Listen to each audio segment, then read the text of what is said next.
दोस्तों 26 जनवरी हम सभी भारतीयों के लिए एक स्पेशल डे होता है, लेकिन इस बार 26 जनवरी को कुछ ऐसी घटनाएं घटी जिसके कारण हमें शर्मसार होना पड़ा। Yes, I am talking about the red fort incident. लेकिन वीडियो में आगे बढ़े इससे पहले कुछ सवाल है जिन्हें आपको जानना चाहिए। पहला सवाल यह कि who actually is responsible for all these incidents, वास्तव में इसके पीछे जिम्मेवार कौन है। दूसरा सवाल दोस्तों, क्या सच में रेड फोर्ट पे हमारे नेशनल फ्लैग तिरंगे को हटा करके वहां पे खालिस्तानी फ्लैग लगाया गया था।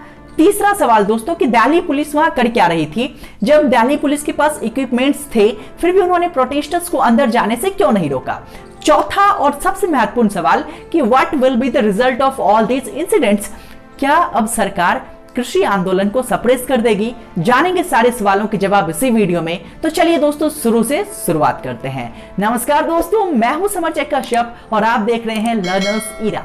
जैसा कि आप जानते हैं, पिछले 2 महीनों से किसान कृषि बिल के खिलाफ पीसफुल प्रोटेस्ट कर रहे थे और इस दौरान सरकार और किसान नेताओं के बीच 11 राउंड की बैठकें हुई, लेकिन वो सारे बेनतीजे रहे।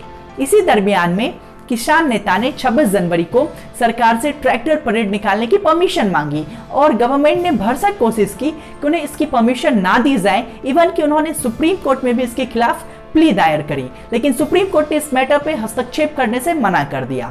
तो इवेंचुअली दिल्ली पुलिस और गवर्नमेंट ने एक रूट मैप तैयार किया जिसमें उन्होंने बताया कि आपको इस रूट से परेड निकालनी है, लेकिन एक्चुअली में क्या हुआ ये हम सब जानते हैं।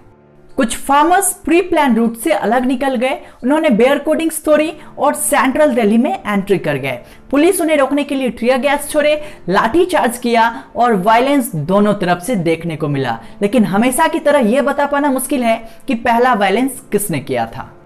अब बात करते हैं दोस्तों, क्या सच में रेड फोर्ट पे इंडियन फ्लैग को हटा करके खालिस्तानी फ्लैग लगाया गया था।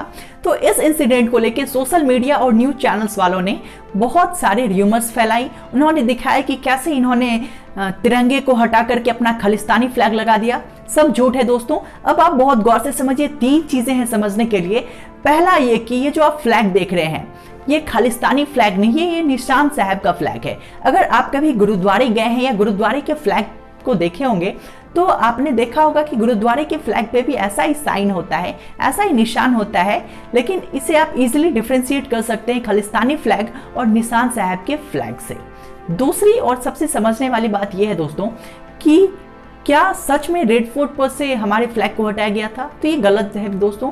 आपको न्यूज चैनल्स वालों ने 50% सच ही दिखाया है। अगर आप दूसरे एंगल से ली गई तस्वीर को देखेंगे तो आपको साफ दिखाई देगा कि रेड फोर्ट पे तिरंगा ही लहरा रहा था। हाँ, उन्होंने बगल वाले पोल पे अपना फ्लैग लगाया था एंड आई अपोज इट, उन्होंने गलत किया। और तीसरा जो मेरा ओपिनियन है दोस्तों कि कोई भी गवर्नमेंट बिल्डिंग, कोई भी सरकारी संपत्ति पे किसी भी रिलीजन, किसी भी एक पर्टिकुलर धर्म का फ्लैग नहीं लगना चाहिए, तो उन्होंने गलत किया। और दोस्तों जिस किसी ने भी ऐसा किया वहां पे निशान साहब का फ्लैग लगा करके दे शुड बी पनिश्ड। दोस्तों अब बात करते हैं सबसे महत्वपूर्ण सवाल की कि पुलिस की भूमिका क्या थी। वैसे तो हमारे देश की पुलिस बहुत ही स्ट्रांग है, क्योंकि आपको याद होगा कि जब प्रोटेस्ट शुरू हुआ था तब उन्होंने किसानों को सिटी में एंटर करने से रोकने के लिए हाईवे पे गड्ढे खुदवा दिए थे, जगह जगह बड़े बड़े बेयर कोडिंग्स बनवा दी थी। लेकिन जब बात रेड फोर्ट की सुरक्षा की आई तो वो कहीं नहीं दिखे। जब न्यूज चैनल्स वालों ने लोगों से पूछा कि आप अंदर क्यों गए, तो उन्होंने बताया कि पुलिस हमारे लिए दरवाजे खोल के रखे थे, कोई रोक टोक नहीं। क्या है आपका नाम क्या है? मेरा नाम सुखचैन सिंह है भाई। सुखचैन सिंह, आप ऊपर चढ़ गए थे? हाँ जी। झंडा फहराने में आप थे? हाँ जी। तो वहाँ से कैसे हटे, नीचे आए कैसे? वहाँ पे भाई ये लोगों ने कुछ अथरू गैस के गोले छोड़े और पहले हम लोग को ऊपर जाने की इजाजत दिया, बाद में लोगों ने लाठी। कई जगह तो ऐसी तस्वीरें भी सामने आई जहां पे पुलिस लोग आराम से कुर्सी पे बैठे दिखे। जेन्युइन सी बात है दोस्तों, अगर सरकार चाह लेती आपको दिल्ली में नहीं एंटर करने देगी तो नहीं एंटर करने देती। अभी आप जाके दिखाओ श्रीनगर कैसे चले जाते हो, सीआरपीएफ तैनात है। तो कहीं ना कहीं किसान संगठन ने गलती की है और गवर्नमेंट इसका फायदा उठाएगी, क्योंकि किसान ने अब आम लोगों की सिंपैथी खो दी है, सहानुभूति जो उन्हें प्राप्त थी कॉमन पीपल की उन्होंने खो दी है। और सरकार को भी पता था जब तक आम लोगों की सहानुभूति किसानों के साथ रहेगी वो इस आंदोलन को सप्रेस नहीं कर पाएंगे। इस बारे में आपके क्या ओपिनियन है हमें नीचे कमेंट सेक्शन में कमेंट करके जरूर बताएं। हमें तो यही लगता है दोस्तों, आप एक बार जरा सोच के देखिए, ये प्रोटेस्ट वायलेंस हुआ तो पब्लिक सपोर्ट किधर जाएगा, गवर्नमेंट की तरह, और इवेंचुअली फायदा गवर्नमेंट को ही होने वाला है। हमें उम्मीद है कि वीडियो आपको पसंद आई होगी। पसंद आई तो शेयर कर इसे अधिक से अधिक लोगों तक पहुंचाइए ताकि सच्चाई लोगों तक सामने आ सके। बहुत बहुत धन्यवाद अंत तक बने रहने के लिए। Thank you.